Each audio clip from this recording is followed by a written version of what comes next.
Iniciamos en el Ecuador porque el Ministerio de Educación en su perfil a través de la red X indicó que ha decidido aplicar el plan de continuidad educativa a distancia en instituciones educativas específicas de las zonas de Monte Sinaí en la parte noroeste de Guayaquil y la vecina ciudad de Durán. La medida se va a extender hasta mañana miércoles en las entidades educativas de Monte Sinaí y hasta el 2 de octubre en las de Durán. El formato de clases virtuales, que fue usado ampliamente durante el tiempo de la pandemia por el COVID-19, volvió a estas zonas donde se han registrado hechos de violencia a diario que exponen a la vida de los estudiantes. También tenemos conocimiento de que existe una acción de economía criminal que se está generando en el interior de las escuelas. Está extorsionando a los maestros, se extorsionan entre estudiantes también, para evitar ser víctimas de un golpe o de alguna riña. También tenemos casos de microtráfico y de estudiantes que ingresan armados e inclusive tenemos evidencia que de un estudiante que se encuentra armado y disparando dentro de una unidad educativa. $1, $2 para que ese día pase sin ser agredido. Son cosas que es igual que lo que se está suscitando en todos los sectores, al menos de aquí de Nueva Prosperina, que les piden a las viviendas de $1 a $2 y la comunidad, por el temor a las represalias, no denuncia, pero nos hacen llegar esta información de forma indirecta, pero justamente el sistema de justicia y el debido proceso requiere de una denuncia.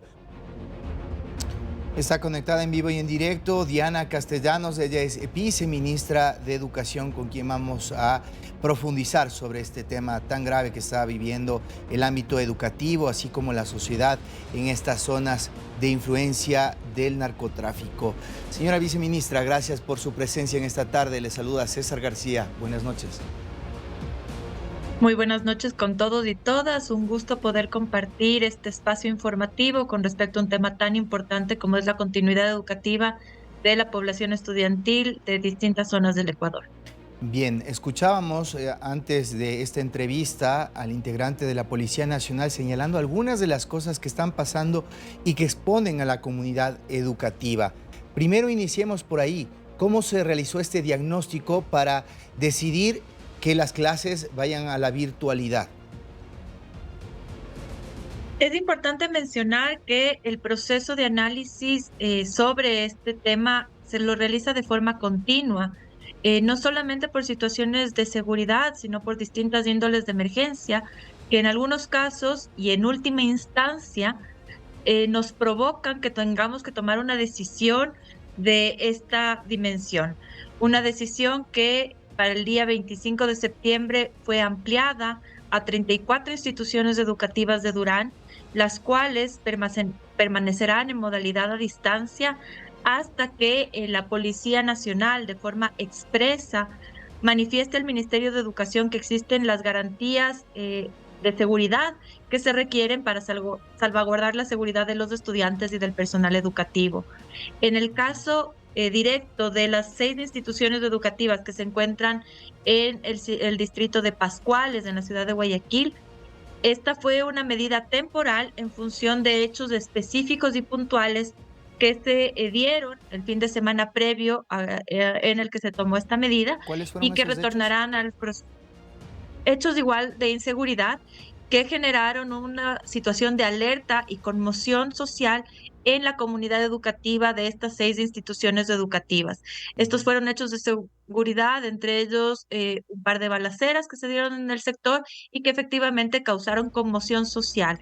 Este es un ámbito que está establecido en la normativa educativa, que en casos de conmoción social se puede remitir de forma temporal a las instituciones educativas a una modalidad a distancia hasta que se pueda restablecer las opciones idóneas para el retorno a la presencialidad, que efectivamente es la mejor opción para un proceso educativo. Viceministra, aunque es lamentable preguntarle esto, también ya se había manifestado la titular de Educación al respecto.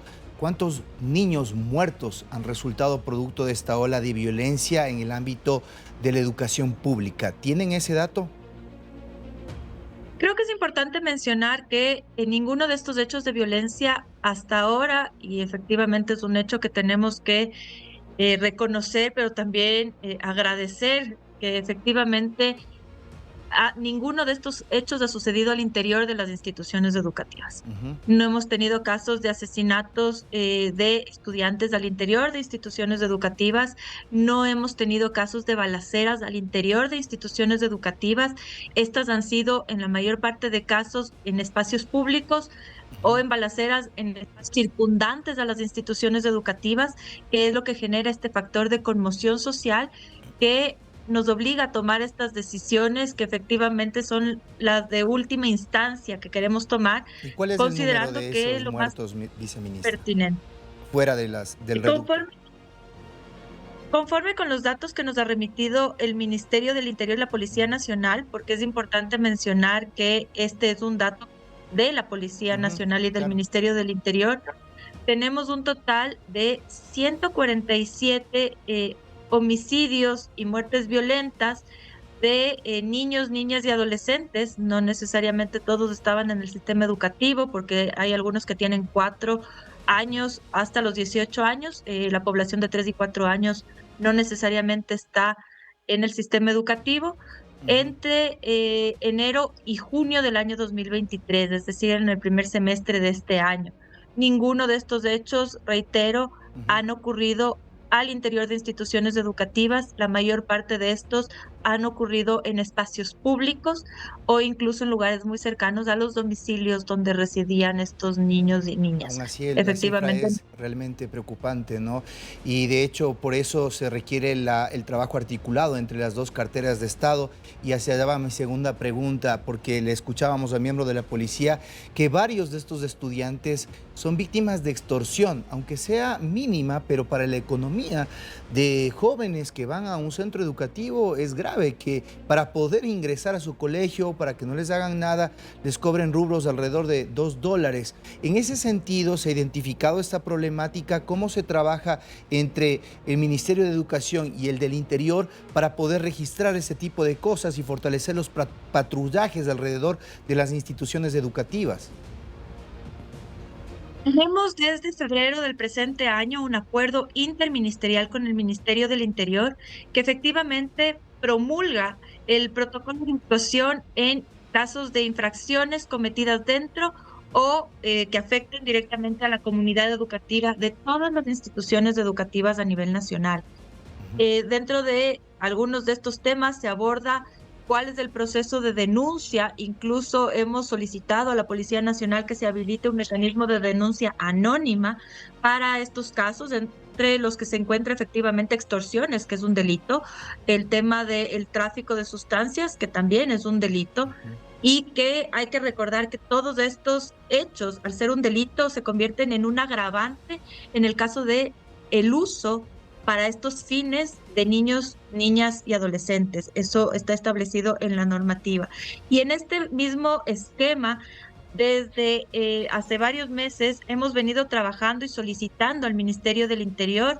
Es más, el último oficio lo remitimos el 14 de septiembre del presente año para ampliar estos procesos de seguridad en las inmediaciones, sobre todo al ingreso y a la salida de las y los estudiantes, tanto de nuestras jornadas matutinas, vespertinas como nocturnas, con un mayor número de instituciones en el Plan Nacional de Escuelas Seguras, Ujú. así como establecer mecanismos de verificación y reporte de la presencia policial en estos espacios para que sea de forma permanente y salvaguarde la protección y la integridad de nuestra población estudiantil, así como del personal educativo que está ahí para garantizar el derecho a la educación de niños, niñas y adolescentes. Gracias, viceministra. Estaremos atentos en cómo funciona esto que es un derecho, la educación, y que se ve también como otra de las caras afectadas en esta violencia que está soportando el Ecuador, en este caso en los estudiantes que van a sus colegios y se ven expuestos a este tipo de circunstancias. Le agradezco mucho este tiempo con DiNews. Buenas noches. Buenas noches, muchísimas gracias por este espacio.